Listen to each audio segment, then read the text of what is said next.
Guatemala's recent announcement that it is preparing to receive minors deported from the United States marks a significant and complex development in the ongoing Central American migration crisis. This move, spearheaded by President Bernardo Arévalo's government, signals a shift towards a more formal and coordinated approach to managing the return of vulnerable individuals.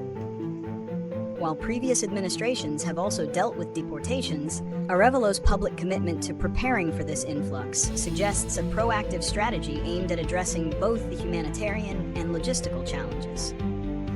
The decision comes amidst a period of heightened immigration enforcement in the U.S., placing new pressures on Central American nations to manage the consequences of these policies. At its core, this issue is a confluence of U.S. immigration policy and Central American political and social realities.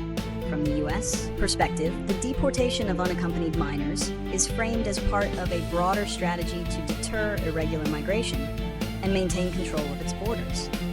The rationale is that stricter enforcement and swifter returns will discourage future journeys, particularly those undertaken by vulnerable children who are often at risk of exploitation and violence. However, this approach has faced significant legal and ethical scrutiny from human rights advocates who argue that it denies children due process and sends them back to the very dangers they were fleeing. The U.S. administration's stance, therefore, reflects a domestic political imperative to address border security concerns, regardless of the humanitarian implications. The reasons behind Guatemala's decision to actively prepare for these deportations are multifaceted. On one hand, it is a pragmatic diplomatic response. By cooperating with the U.S. and demonstrating a capacity to manage the returns in an organized manner, the Arévalo administration can foster a more cooperative relationship with the U.S. government. This cooperation may lead to a more measured pace of deportations and, crucially, a greater flow of international aid and resources. On the other hand, the move is a humanitarian one.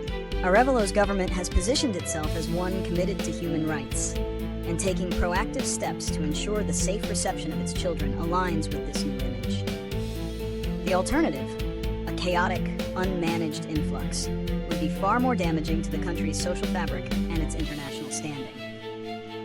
The consequences of this policy are profound and far-reaching. For the minors, the immediate impact is the trauma of deportation and the re-exposure to the very conditions of poverty, violence, and lack of opportunity that drove them to migrate in the first place.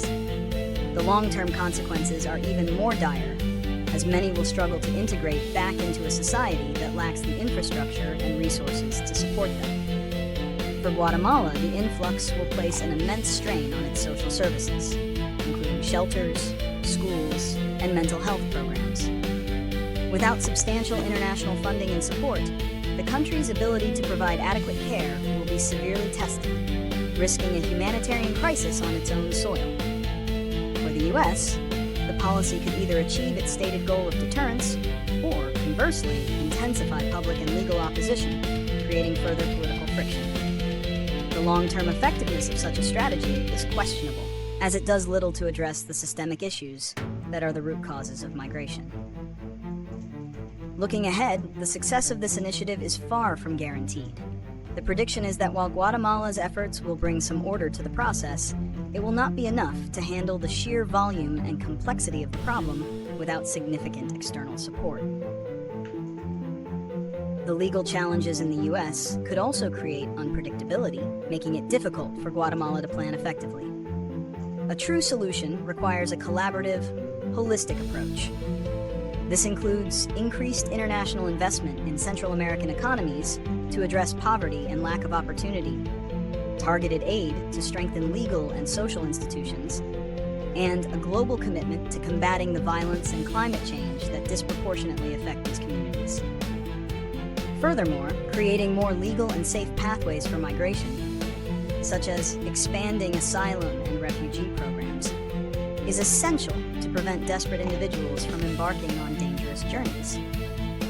Without addressing these fundamental drivers, the cycle of migration and deportation will continue, regardless of a country's readiness to receive its returned citizens.